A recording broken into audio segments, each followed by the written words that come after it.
أعوذ بالله من الشيطان الرجيم بسم الله الرحمن الرحيم Bugün sözümüz takvalık turunda bulacak. Allah Teala Kur'an'da aytgan: "A'udhu billahi mineşşeytanirracim. İnne ekremakum indallahi etqakum." Dürüstlükte Allah karşında en hürmetliregiz Allah Teala'dan korkup, onun koşkanlarını ötep, tıyılganlarından tıyılıp, takva buluşlarıgız. At-takva tilde saklanu, nerseden bulsa saklanu, tıyılığını anlata. Termin yağından takvalık ol, kişinin günahlardan saklanıp, her vakit izgi ameller bilen meşgul buluğu. Hem şulay yok, iki dünyada da ziyan ketirirday işlerden baş tartu, yani günahlardan yırak bulu. Hem her vakit Allah Teala'nın rahmetine hem yardımına sığını. Takvalıkның en tüben derecesi ol küfürlükten hem şirkten saklanı. Ortançısı kişkine hem zor günahlarını kaldırı. Takvalıkның en yuvarı derecesi indi ol Allah razı bulmagan nindigine naşar uylar bulsa da onlar bütün üstünde kaldırı. Hem takvalıkның kirteleri azağı yok. Kişi köpme buldura ala şunu hatlı takva bulur atiyiş. Takvalık indi ol kişinin yüreğinde bulgan ibadet. Peygamberimiz sallallahu aleyhi ve sellem aytgan: "At-takva ha huna" dip, yani takvalık ol mında dip hem yüreğine, kükrəgine 3 tapır türtüp көрсәткән. Yani bizning indi birinci şiratda korkuğumuz köngülde bulurga tiyiş. Bizning kalbimizde bulurga tiyiş. Endi kişi kalbinde, kişinin kalbinde bulmasa hem indi ol Allah rizalığı üçün indi Allah'tan korkup mesela namaz okumasa, uraza tutmasa o takva bulup sanalmay. Doğru sahabeler hem galimlerimiz indi meşhur galimlerimiz takvalık turunda bulay degenler. İbn Mes'ud radıyallahu anhu Allah Teala'nın "Ya eyyühellezine amenuttakullaha hakka tukatihi ve la temutunne illa ve entum muslimun." Ey iman getirgen bendeler, Allah'tan şın takva bilen, Allah'a şın takvalık bilen takvalanıgız. Yani Allah'tan şın korku bilen korkuğuz degen sözlerin bulay anlata. Allah'a takva bulu, Allah'a buysunu hem onun emirlerine karşı kilmev. Onu her vakit iste tutu hem unutmav. Ona şükür etu hem birgen nimetlerin inkar etmev. Kişi bile turup Allah Teala'nın emirlerine karşı kilse ol takva bul sanalmay. Ali radıyallahu anhu takvalık turunda bulay degen. Takvalık ol büyük bulgan Allah Teala'dan korku. Hem Kur'an bilen amel kılı. Yani Kur'an'da Allah Teala bizge nerse işlerge koşkan, hem nerselerden tıyılırga koşkan. Yani Kur'an bilen amel kılı. Ol şuay yok takvalıktan bula. Hem Allah Teala birgen nersege kanagat bulu. Yani az nersege kanagat bulu. Hem kileşek ölümge hazırlanu. Sahl ibn Abdullah rahimahullah kim takva bulur, kim takvalığı dürüst buluğun tili bütün günahlardan baş tartsın degen. Allah Teala takvalı bendelerine bir küp nimetler hazırlagan. Ahirette yani cennetler, yani türlü bakşalar, dereceler, çeşmeler. Allah Teala Kur'an'da aytgan: "İnnel muttaqine fi cennetin ve nehar fi maq'adi sidqin 'inde melikin muqtadir."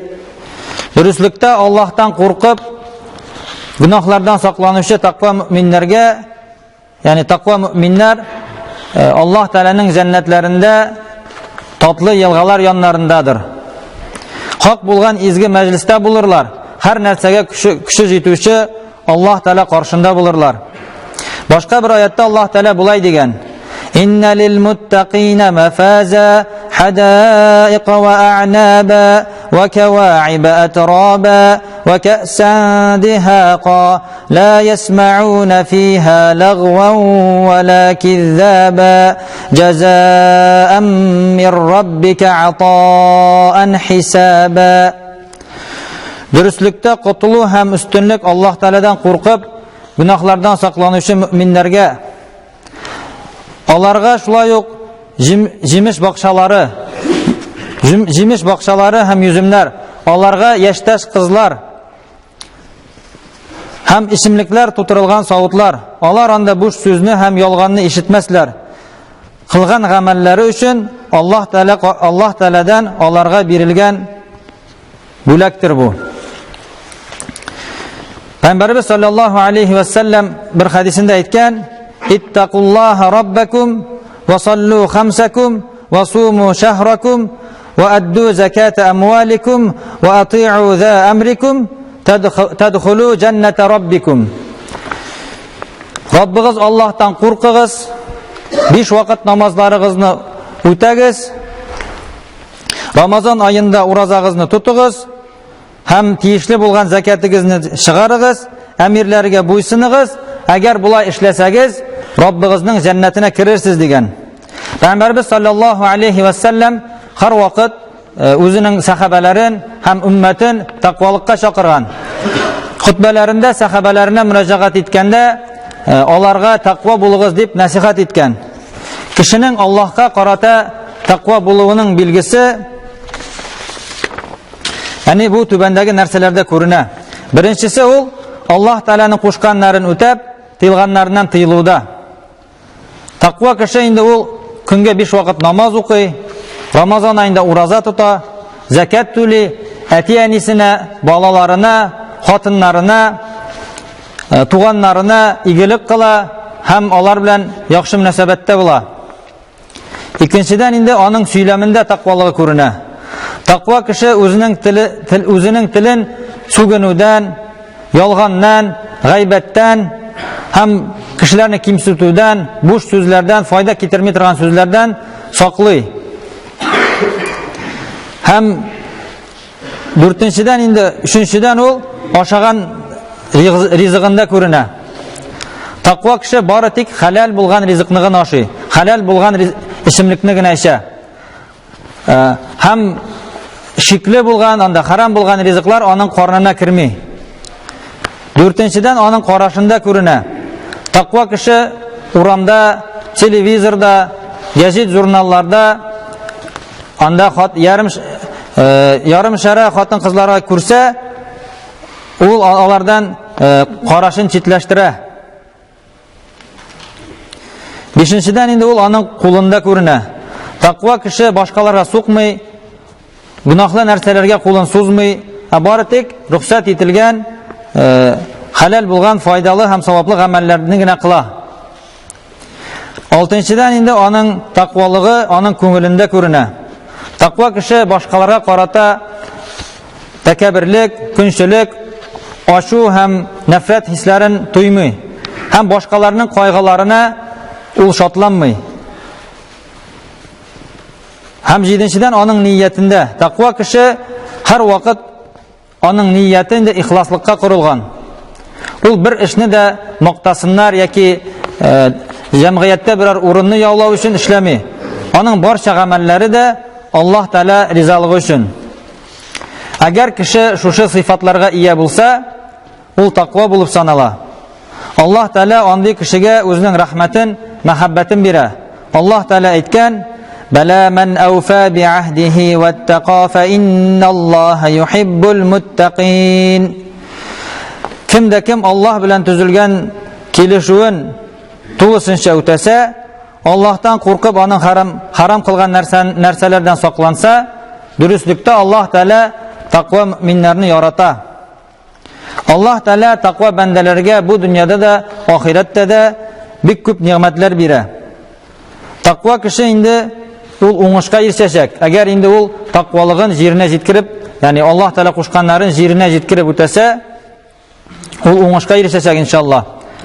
Hem Allah Teala Kur'an'da ayta: فاتقوا الله ما استطعتم واسمعوا وأطيعوا وأنفقوا خيرا لأنفسكم ومن يوق شح نفسه فأولئك هم المفلحون. Аллахтан қорқығыз, бұлдыра алғанша Аллахның қошқанларын өтеп, тыйылғанларынан тыйылығыз. Оның сөзін тыңлағыз һәм буйсынығыз. Бір кіші дүния малына нәфсісінің құмсызлығынан сақланса, андый кіші оңышқа ирешуші. Аллах Тәала баршаларыбызны да өзінің тақвалы, ихласлы бәндәләрдән қылсайды, қошқанларын өтеп, тыйылғанларынан тыйылып яшаушылардан қылсайды. Аллах Субханаху ва Та'аля в Коране сказал: «Самый почитаемый перед Аллахом среди вас наиболее богобоязненный. Воистину Аллах знающий, видающий». Ат-таква, богобоязненность, это прибегание к защите и покровительству Аллаха, тщательно избегать всего, что может принести нам вред и муки в будущей жизни, а также избегание грехов и всегда быть занятыми с благими делами. Самая низшая степень богобоязненности – это оберегание себя от куфра, то есть от неверия, и от ширка, то есть от многобожия. Средняя степень – это оставление всех больших и малых грехов. Самая высокая степень – это остерегаться от самой ничтожной мысли, которой Аллах может быть недоволен. Одним словом, богобоязненность – это выполнение всех повелений Аллаха и избегание всего, что Аллах запретил. Пусть Аллах сделает нас из своих богобоязненных рабов. بارك الله لنا ولكم في القرآن العظيم ونفعنا وإياكم بالآيات وذكر الحكيم إنه السميع الدعاء.